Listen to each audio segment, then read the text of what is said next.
Amados irmãos, nós estamos iniciando mais um estudo das Escrituras.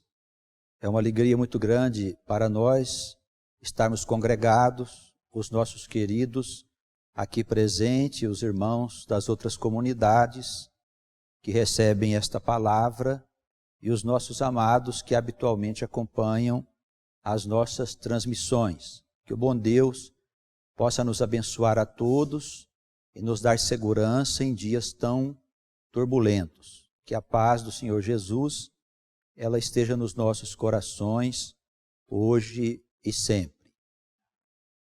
Nós estamos estudando a primeira carta do apóstolo Paulo à igreja de Corinto e vamos examinar o capítulo 3. Eu peço aos irmãos que nos acompanhem na leitura introdutória. E eu, irmãos, não vos pude falar como a espirituais, mas como a carnais, como a meninos em Cristo. Com leite vos criei, e não com carne, porque ainda não podíeis, nem tampouco ainda agora podeis. Porque ainda sois carnais, pois, havendo entre vós inveja, contendas e dissensões, não sois porventura carnais, e não andais segundo os homens. A leitura introdutória aqui do capítulo 3 da carta aos Coríntios, da primeira carta, ela nos fala das dificuldades que o apóstolo vinha enfrentando com as divisões que havia na igreja de Corinto. É claro que esta carta foi escrita para solucionar e orientar problemas daquele tempo. Mas nós temos nesse documento instruções preciosas a respeito de como Paulo enfrentava esses transtornos que surgiam na igreja. E as suas palavras também nos levam a compreender com mais profundidade os ensinos das Escrituras e aquilo que o apóstolo pensava. A figura de Paulo é para nós muito importante, porque nós nos consideramos o povo de Deus, independente de sermos cristãos ou judeus, existe uma nação santa e abençoada, que fundamenta a sua doutrina no conhecimento de que nós somos almas eternas e que Deus está guiando estas almas ao longo de toda a história. O apóstolo Paulo, ele era um rabino judeu e ele tinha um conhecimento profundo acerca das coisas relacionadas com o judaísmo, com as escrituras que existiam na época de Jesus e nos tempos que antecederam o Senhor. E por isso mesmo ele é uma figura importante, porque de rabino judeu, ele foi convertido pelo próprio Cristo, que lhe apareceu numa visão, num dos mais fortes seguidores do Senhor, um dos mais dedicados. É possível que ele tenha sido o maior apóstolo, porque foi quem escreveu a doutrina da igreja. Daí as suas considerações e mesmo esta carta escrita para os crentes daquele tempo deve ser examinada por nós no sentido de aprender com ele, de como ele via os ensinamentos, como que ele desenvolveu a doutrina de Jesus. Nesta introdução, ele fala uma coisa importante aqui, ele diz que não pôde falar com eles como se eles fossem espirituais, mas falava como se fossem carnais. Ele estabelece uma diferença aqui entre aquela passagem dele mesmo em que ele fala do alimento sólido e do alimento líquido. Com leite vos criei. Ele costumava dizer quando ele se referia ao ensinamento comum que ele dava na igreja. e não aquele conhecimento mais profundo, aquele conhecimento que está oculto nos textos que nos são apresentados. A gente vê que esse conhecimento, ele também se fazia presente quando Jesus pregava a palavra, quando ele discursava, quando ele ensinava os seus discípulos, falando por parábolas, em certas situações, e também falando com eles em particular a respeito dos ensinamentos. É muito claro este conhecimento que não está nas letras, mas que transpira das letras. Não só na palavra desses dois luminares do cristianismo, que é o Senhor Jesus, o apóstolo Paulo, mas também na palavra dos outros apóstolos. E quando a gente olha para o Primeiro Testamento, ou o Antigo Testamento, como dizem os cristãos, nós percebemos também que ali existe o conhecimento que não está revelado nos textos bíblicos. E ao falar aqui, com leite vos criei e não com carne, ele está querendo dizer que os coríntios, eles eram almas imaturas, aqueles crentes lá da cidade de Corinto, daquela comunidade. E por eles serem almas imaturas, eles se deixavam levar com muita facilidade por essas desavenças comuns aos homens imaturos, às almas imaturas e despreparadas. Por isso, na introdução do capítulo, ele começa a falar a eles, olha, eu gostaria muito de falar a vocês como se vocês fossem pessoas mais maduras. Mas eu não falei, não vos instruí como se vocês fossem pessoas, almas mais maduras. Eu vos instruí como se vocês fossem meninos, meninos em Cristo, mostrando a imaturidade daqueles crentes. E ele diz, olha, ainda tão pouco agora eu posso falar com vocês como se vocês fossem pessoas maduras. Porque vocês têm mostrado pelo vosso comportamento que vocês são pessoas despreparadas. Vocês têm deixado que a dissensão, a divisão, a discordância se instale no meio da igreja.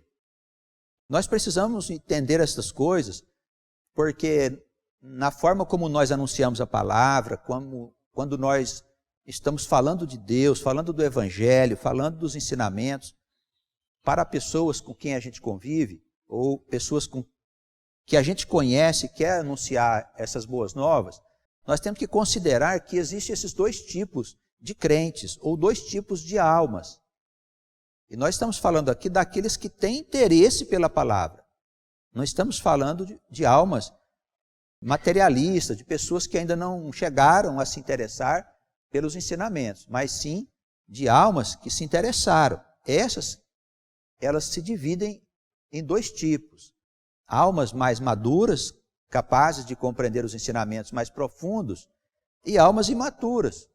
Almas que não adianta a gente querer ensinar coisas mais profundas, mas de um alcance maior, que elas estão despreparadas para isso. Então, são crianças em Cristo.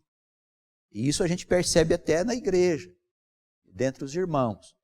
Daí, nas nossas pregações, nós procuramos dar um enfoque especial à orientação no sentido da convivência, da harmonia, dos deveres que Deus estabeleceu para com as pessoas, com seus filhos, mostrando assim uma orientação para as pessoas aprenderem a viver bem, a serem bem-sucedidas na vida, no seu sentido espiritual.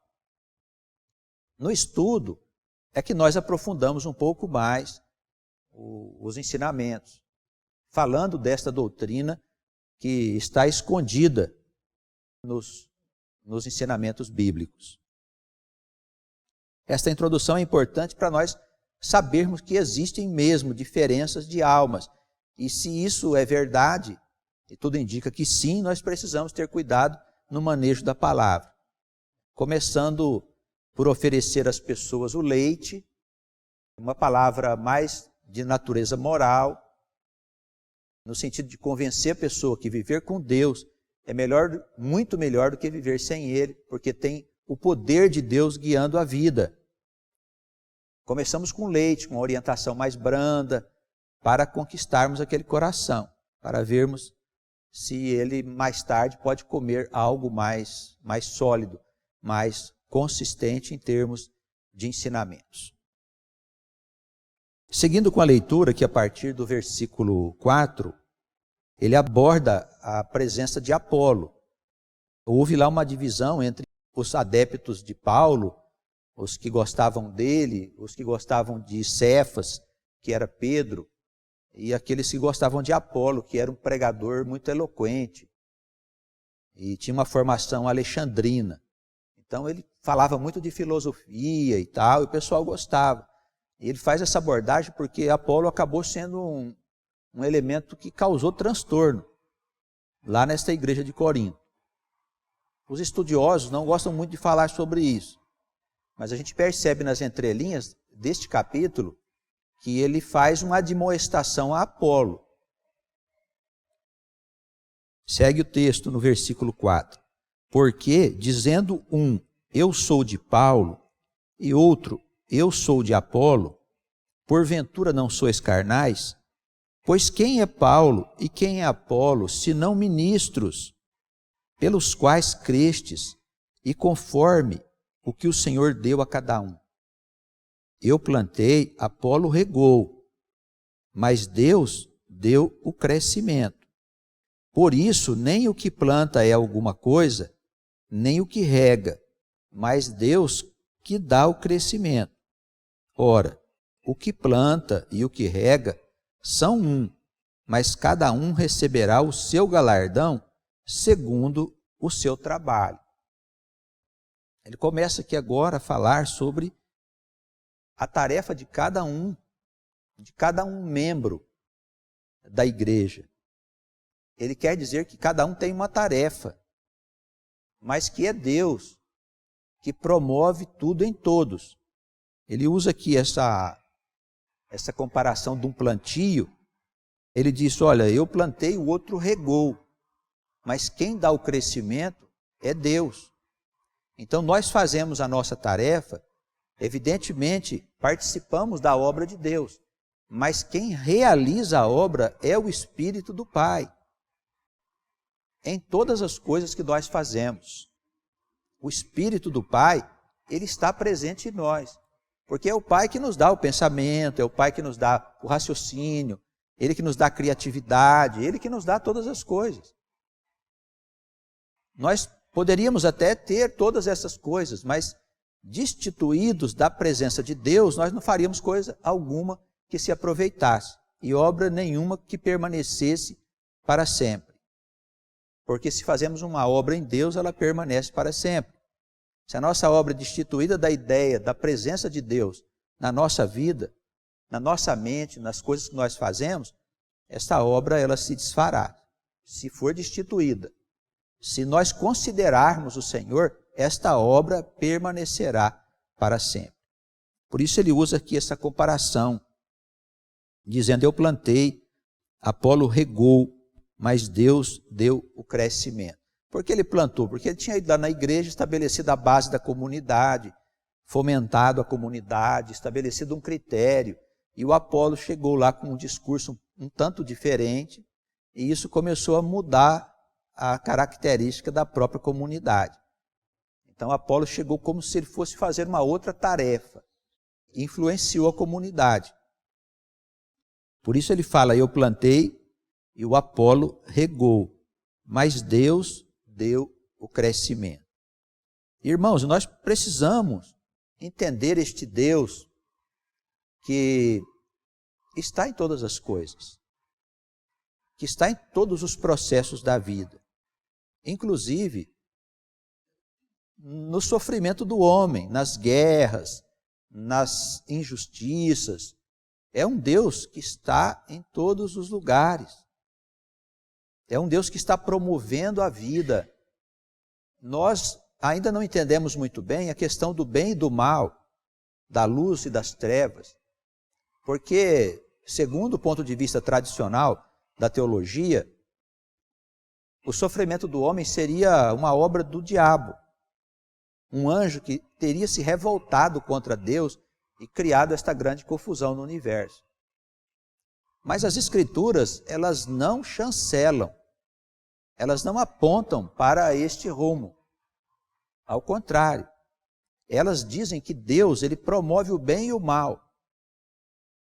Ele faz a luz e as trevas. O que quer dizer? Que bem e mal, luz e trevas, certo e errado, tudo isso faz parte da própria criação, da natureza da criação. Isso permanecerá para sempre? Tudo indica que não, porque a própria Escritura mostra que um dia o mal será tirado para sempre da existência dos homens. Mas houve um período, e nós estamos nele ainda, em que o mal, ele se faz necessário. Ele é parte, componente da nossa vida. Se a gente entender por esse lado, nós vamos ver que Deus está operando todas as coisas.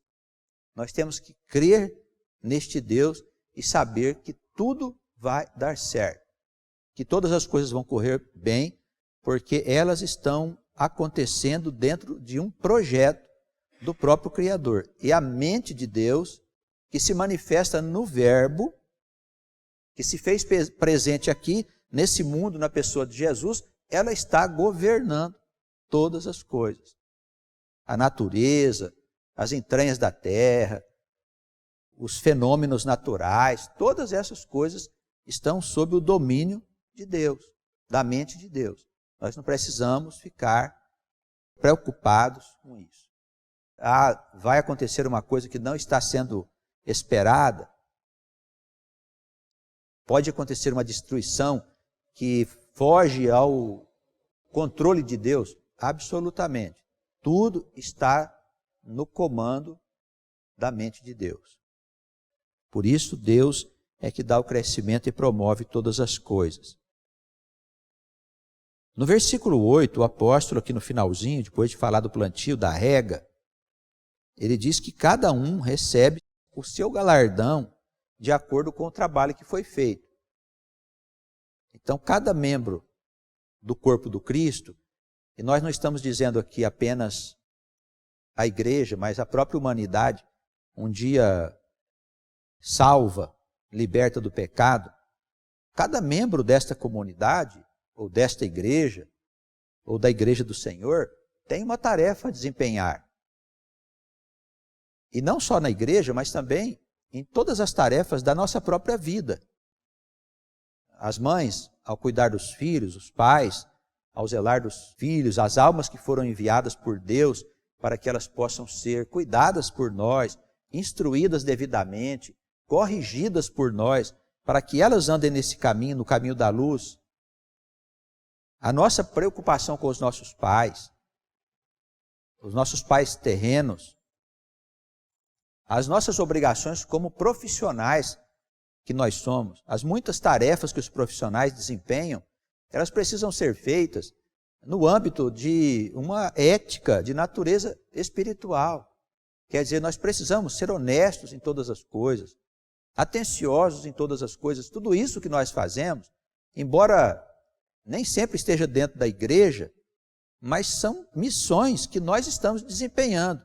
E é claro que Deus vai tomar conta daquilo que nós fazemos, dando a nós o galardão da glória ou o galardão da vergonha. Vamos imaginar que nós temos lá um profissional, um médico, um dentista, um advogado. Esse homem se vale da sua profissão para poder se enriquecer, mesmo agindo injustamente com seus clientes, com seus pacientes. Este homem, ele está transgredindo as leis do próprio Criador, ainda que ele não seja crente, ainda que ele não tenha conhecimento. E ele receberá as consequências daquilo que faz. Porque para estar na morte, para estar no inferno, não tem necessidade de ter conhecimento da lei. A morte, ela reina desde Adão. E ela lança a alma no sofrimento. Quando a gente fala de responsabilidade, nós não estamos falando de responsabilidade apenas daqueles que estão dentro da igreja, ou daqueles que são povo de Deus, mas de todos os homens e de todas as mulheres. Nós somos almas do Senhor. E estamos vivendo no âmbito da criação de Deus. O mundo todo é a criação de Deus, o universo todo é a criação de Deus. E se nós andarmos nos caminhos do Senhor, em harmonia com Deus, nós vamos ser felizes. Porque quem anda com Deus, as coisas vão dar certo. Não há dúvida, tudo vai correr bem. Porque este Deus é maravilhoso. E não considera os nossos pecados. Se somos crentes e sinceros, Ele não leva em conta o nosso tempo de ignorância, o que para nós, digamos, é muito bom. Receberemos, pois, segundo o nosso trabalho. A partir do versículo 9, vamos seguir com a leitura. Nós somos cooperadores de Deus. Vós sois lavoura de Deus e edifício de Deus. Segundo a graça de Deus que me foi dada, pus eu, como sábio arquiteto, o fundamento, e outro edifica sobre ele. Mas veja cada um como edifica sobre ele, porque ninguém pode pôr outro fundamento além do que já está posto, o qual é Jesus Cristo. Vamos fazer uma pausa aqui na leitura. Primeiro, ele nos chama de cooperadores de Deus. Cada homem, cada mulher é um cooperador da obra de Deus. Eu quero que os irmãos entendam que quando nós estamos vivendo a nossa vida lá fora, a vida cotidiana, nós somos cooperadores de Deus, porque nós estamos construindo uma humanidade. Nós temos que tirar do nosso coração aquele pensamento que está presente em quase todas as doutrinas, de que a terra é um lugar de sofrimento e que nós, se andarmos direitinho, se nós formos bonzinhos e agradarmos o nosso Deus, nós vamos morar com Ele na cidade celestial. Tira isso do seu coração. A ideia de superioridade, eu vou me tornar uma alma iluminada, vou morar na eternidade com Deus. Estas coisas, se nós olharmos o contexto das Escrituras, nós vamos ver que esta doutrina não é verdadeira. Estas coisas são falsas. Nós estamos construindo uma humanidade. Estamos construindo a morada das almas do Senhor. Isso é assim desde quando essa história começou. Nós somos habitantes deste mundo. Aqui é a nossa casa. Então, quando você está na sua casa cuidando dos afazeres domésticos, você está sendo um cooperador de Deus, porque da sua casa vão sair filhos. Da sua casa vão sair coisas que vão contribuir na construção desse reino, desta humanidade, desta nova Jerusalém.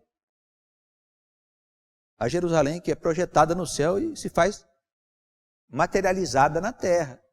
Não é? A palavra diz isso. Ela desce dos céus para a terra.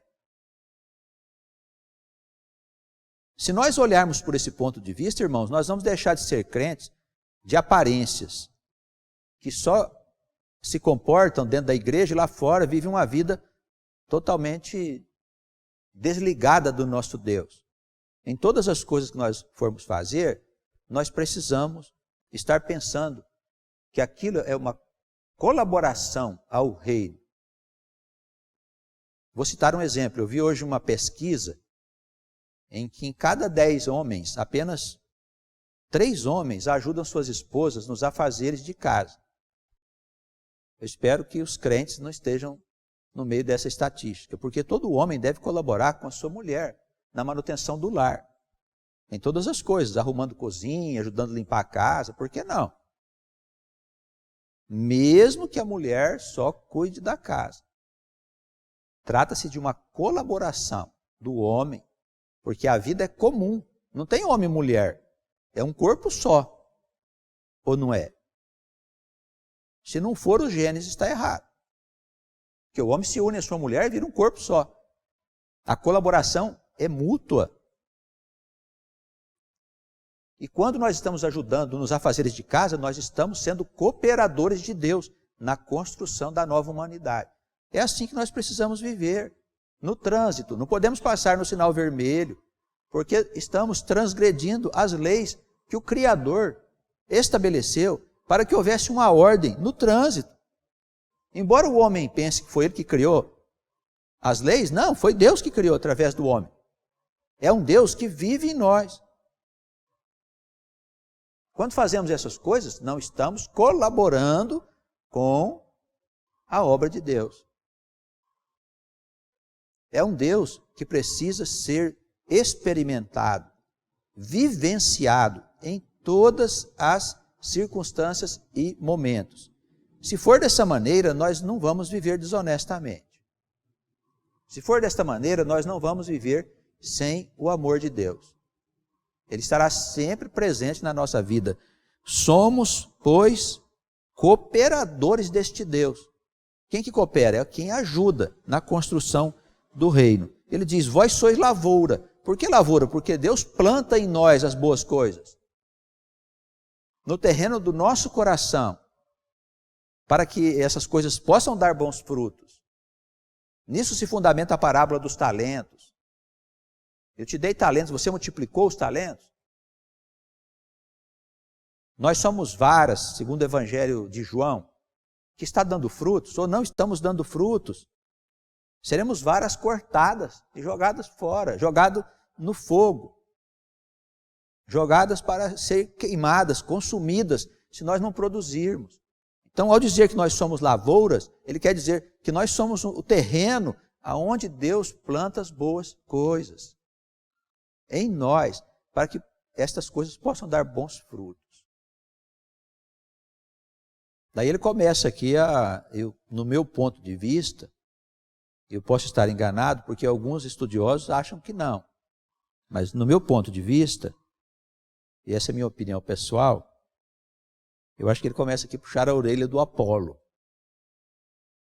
Segundo a graça que me foi dada, pus eu como sábio arquiteto o fundamento. Ele tinha estabelecido a igreja. E outro edifica sobre ele. É o Apolo. Veio edificar sobre a casa que eu fundei. Porque estava havendo divisão lá na igreja por causa dos dois. Mas veja cada um como edifica sobre ele. Porque ninguém pode pôr o outro fundamento, senão o que eu vos ensinei, que é Jesus Cristo.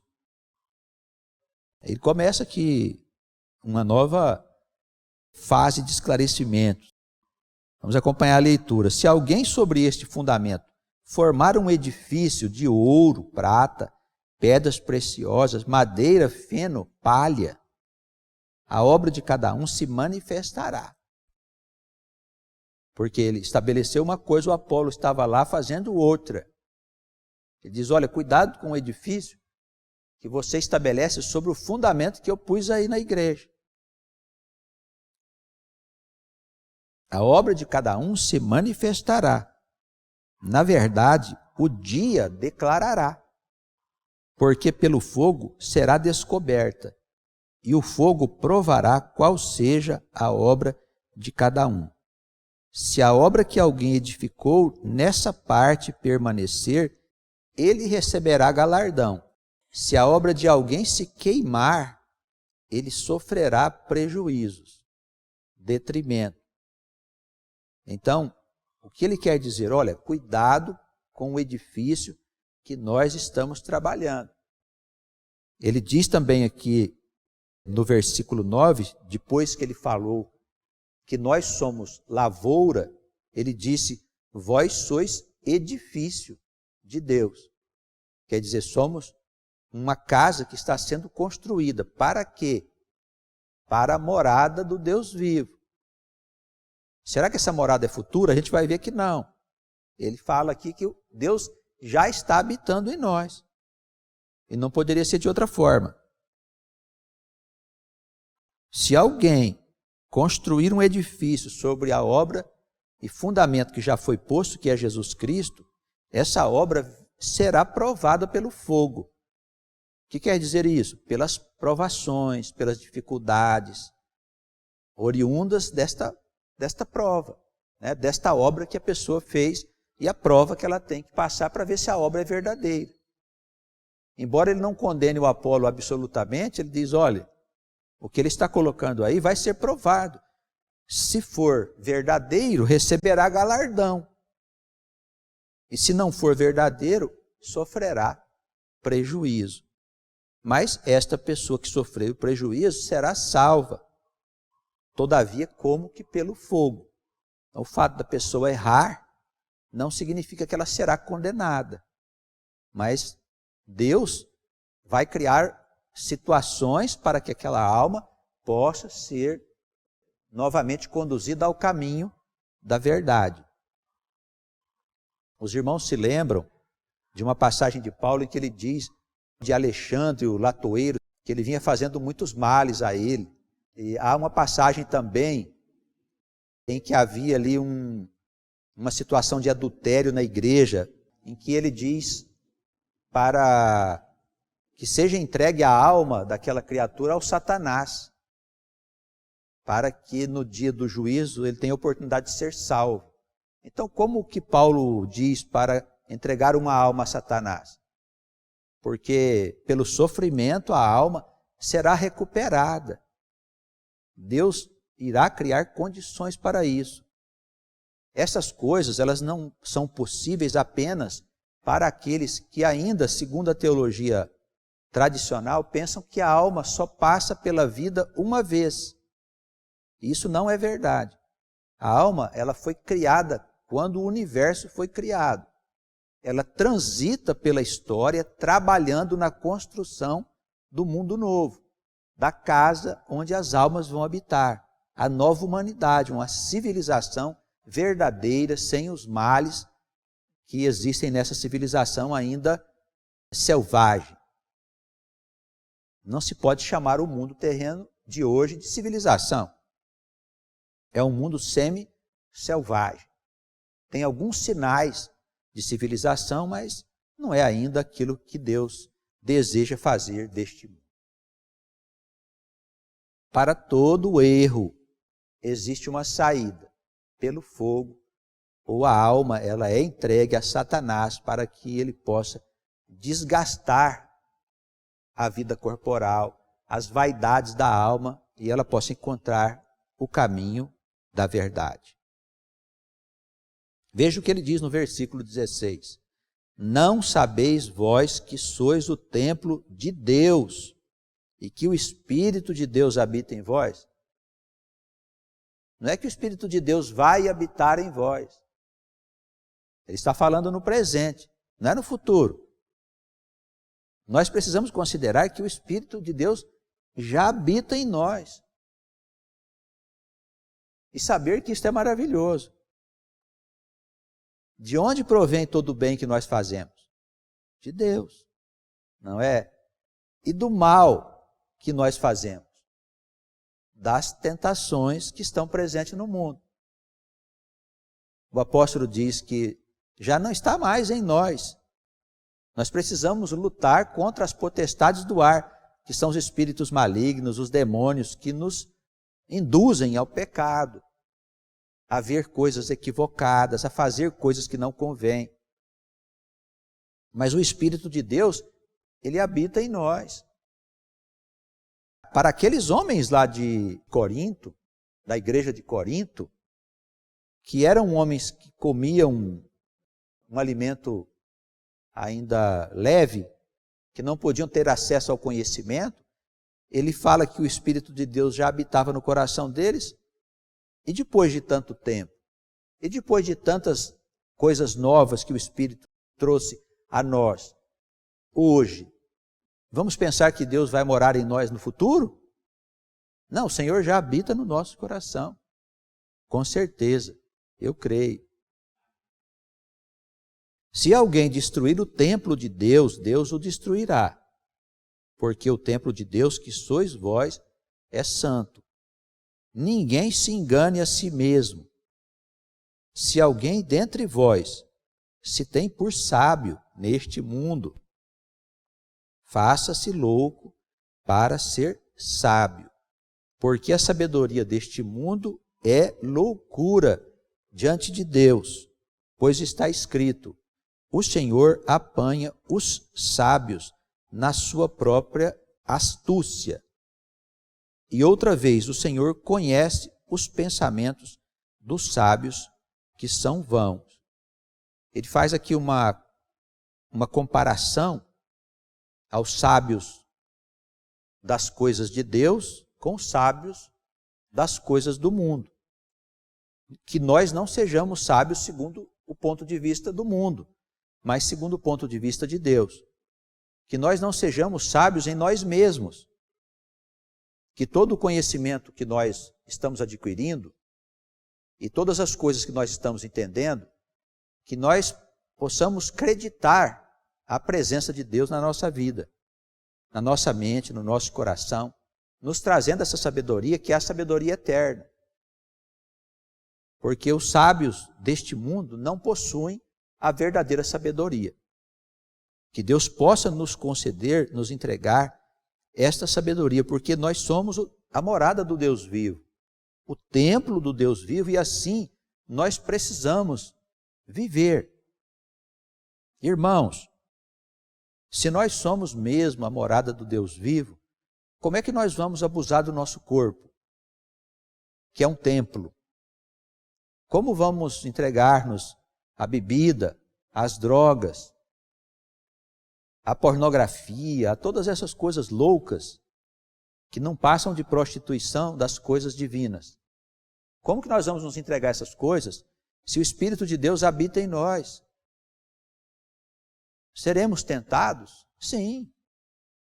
Teremos que lutar contra essas tentações? Sim. Mas esse é o combate, dizia o apóstolo. O pecado já não habita mais em nós, mas o diabo está no mundo. Enquanto ele estiver, ele vai nos tentar. E precisamos resistir bravamente. Eu penso que o que o apóstolo nos fala sobre nós sermos o templo de Deus é algo muito grave, que nós temos que considerar em tudo o que nós formos fazer da nossa vida. Olha, somos cooperadores de Deus, somos moradas de Deus, somos lavoura de Deus, somos o templo deste Deus. Quanta coisa nós somos. Por isso a Escritura diz que nós somos o que melhor Deus fez. O que de melhor Ele fez. Somos a primícia da criação, aquilo que mais perfeito Deus criou. E daí Ele dizer que nós somos todas essas coisas, a morada do próprio Deus vivo em nós. Irmãos, entenda-se essas coisas não como um espírito que vem entrar dentro de nós e morar ali como se fosse uma casa. Entendamos todos nós que o nosso Deus, Ele é espírito e Ele está em todos os lugares. E nós recebemos este Deus morando no nosso coração pela comunhão deste coração com a mente de Deus por meio do seu verbo, que aqui neste mundo nós temos acesso por Jesus Cristo. É por comunhão. Não vamos sair por aí dizendo que Deus está dentro de nós, habitando lá dentro, morando, como se nós fôssemos uma casa. Tá bem? Isso é por comunhão, por vivência diária, por vivência a todos os instantes. Deus está em nós a todos os instantes. Por isso é um Deus que quando você chama, te responde imediatamente, porque está presente em nós. Vamos concluir. A sabedoria do mundo é loucura diante de Deus. E Deus apanha os sábios na sua expertise, na sua esperteza. O Senhor conhece os sábios, os seus pensamentos, que são vãos. Não se quer aqui desprezar a ciência, porque também ela é uma obra de Deus. Mas o homem não pode se deixar enganar pela ciência que despreza o Senhor. Não pode. A ciência só estará completa quando os cientistas colocarem Deus na ciência. Aí tudo ficará perfeito. E a ciência se tornará muito mais desenvolvida e o homem descobrirá coisas que ele nem sonha que existe. porque ele não pode hoje ter acesso a determinados fundamentos, porque ele não sabe usar o poder das coisas de Deus, das coisas que o Criador ele colocou no universo. Por isso não é possível revelar certos conhecimentos para o homem. Mas quando passar esse tempo de infância da humanidade, com certeza o homem terá acesso ao conhecimento eterno e ele vai descobrir muitas coisas que ele nem sonha que existem. Assim será nas viagens pelo universo, a outros mundos. Ele vai conhecer uma ciência que é desconhecida da ciência atual. É como se essa ciência fosse ainda uma tartaruga caminhando lentamente. Mas quando Deus começar a fazer parte disso, desse compêndio de ensinamentos e de revelações que foi ajuntado pelo homem ao longo da história, e que é essa grande ciência que está aí, quando Deus for colocado nesses ensinamentos, o homem vai avançar consideravelmente em muitas coisas. Não está o Senhor desprezando a ciência que é obra dele, mas desprezando aqueles que pensam ser sábios pela ciência e colocam Deus como se ele fosse algo inexistente. É isso que o Senhor condena e certamente ele vai enlouquecer a ciência do homem. Nos tempos do fim vão acontecer coisas que o homem não sabe ainda como que se passam. E eles então irão se convencer que eles não sabem de tudo. Determinadas coisas o homem ainda não sabe que devem acontecer no mundo para que Deus possa envergonhar a sabedoria humana. Portanto, ninguém se glorie nos homens, porque tudo é vosso. Seja Paulo, seja Apolo, seja Cefas, seja o mundo, a vida, a morte, o presente, o futuro, tudo é vosso. Os irmãos percebem ele falando da eternidade, da alma. Ele está falando da eternidade da alma. Ele diz, olha, ninguém se glorie nos homens. Todas as coisas são vossas. Seja Paulo, seja Apolo, Cefas, seja o mundo, a vida, a morte, o presente, o futuro, tudo é vosso. Então nós estamos inseridos dentro de uma eternidade. Todas as coisas são nossas, porque nós somos filhos do Altíssimo. Nós somos filhos do Eterno. As nossas almas, elas foram geradas da mesma substância do Eterno Deus. E o Senhor nos dotou de uma consciência que nos permite perceber que nós estamos vivendo separados do Criador. Por isso podemos pensar, podemos amar, viver as nossas experiências, aprender, entre aspas. Ensinamos aqui que a alma não aprende, ela acorda. Ela vai descobrindo coisas que ela já sabe. A experiência da alma é um constante despertar. E a criação está em constante movimento de progresso. Como se uma lei de progressividade estivesse empurrando toda a criação em direção ao próprio Deus, se tornando cada vez mais perfeita, as almas se tornando cada vez mais felizes. Todas as coisas são nossas. Nós somos filhos de Deus. Tudo nos pertence. A morte não pode nos deter, os infernos não podem nos deter, porque somos do Senhor. Nas entrelinhas dos ensinamentos, nós percebemos isso. Tudo é vosso. E vós sois de Cristo. E Cristo de Deus. Isso é a unidade. Compreendendo essas coisas, nós vamos viver muito melhor, irmãos. Porque nós tiramos da nossa vida a ideia da morte. A morte física, a morte que nos leva para um suposto sono lá no túmulo, uma ressurreição que talvez irá acontecer com o corpo saindo do túmulo e o sujeito entrando no corpo de novo, para poder glorificar esse corpo, para ele subir para o céu, para viver na cidade celestial. Irmãos, essas concepções precisam ser superadas. Elas tiveram lugar em tempos da nossa infância. Agora, é necessário avançar adiante, avançar para um outro estado de entendimento. E todos nós que estamos compreendendo essas coisas, temos o dever, como cooperadores de Deus, de anunciá-las a quem nós pudermos. Que Deus nos abençoe, nos guarde no seu amor, nas suas muitas misericórdias, e possa o Senhor orientar a nossa vida, o nosso pensamento, as coisas que sentimos. O Espírito dele possa nos guiar em todas as situações, de modo que nós possamos dar testemunho de que este Deus é um Deus vivo, que não está no céu, que está em todos os lugares, que está presente na vida do seu povo e de todos aqueles que aceitarem Jesus como caminho, verdade e vida. Fiquemos em paz. Amém.